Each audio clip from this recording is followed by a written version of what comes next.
Sir Kiran Rijiju today in the morning and were inspired by his words.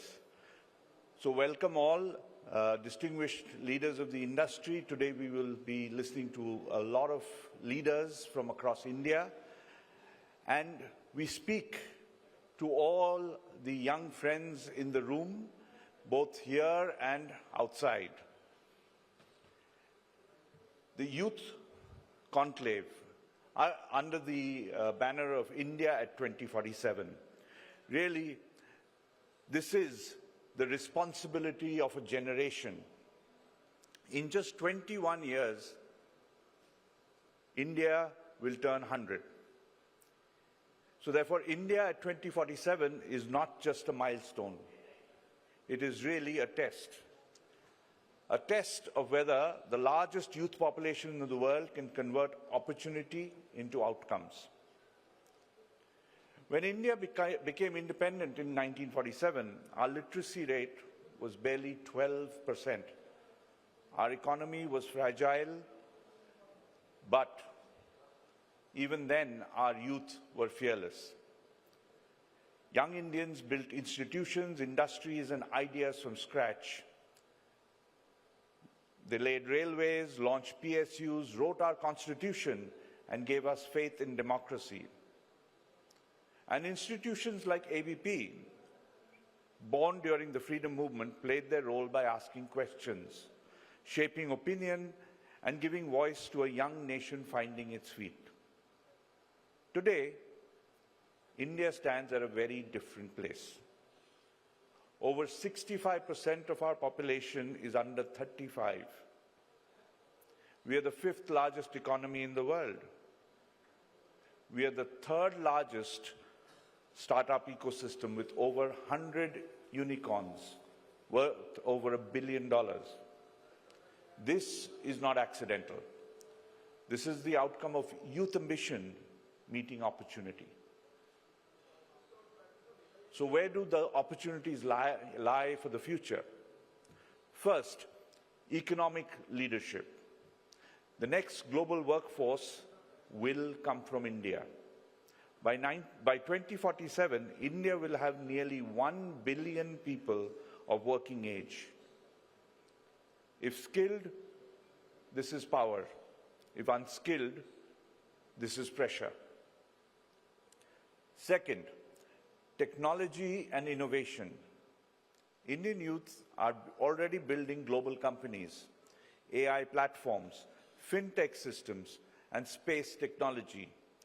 From startups to satellites, young Indians are no longer followers. They are first movers. Third, culture, arts, and soft power. Indian creators, influencers, filmmakers, musicians, designers, and writers are shaping how the world sees India. Culture is no longer peripheral. It is economic power. And finally, fourth, sports and national confidence. When Neeraj Chopra won Olympic gold, he didn't just win a medal.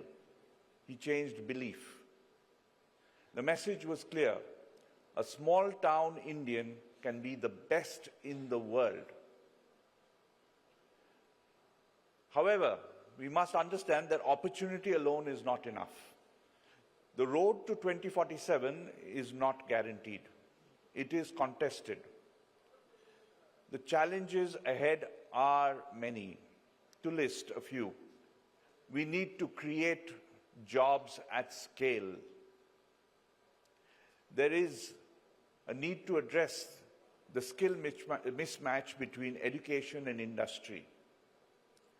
We need to improve and enhance female workforce participation. We need to address issues of mental health and well-being of youth, while addressing challenges on climate and sustainability. No long explanations, but these are clearly fault lines that we must fix. Today, from ABP Network and this summit, a message to the young people in this room and across the country. India 2047 will not be built by slogans. It will be built by skills, discipline, integrity, and courage. You do not need permission to lead. You need preparation. You will inherit a nation with scale, democracy, and ambition. But you must add excellence. As Swami Vivekananda said, "Utho, jago, aur lakshya prapti tak mat ruko." Rise, wake up, and do not stop until the goal is achieved. India 2047 is not a government project. It is a generation's responsibility. If we get youth right, India will be right. If we fail our youth, no policy will save us. However, I do believe, we all believe, that we will succeed, because the energy, confidence, and ambitions of young India today reminds me of one simple truth. The future of India is not coming. It is already here. Dhanyavad, Jai Hind.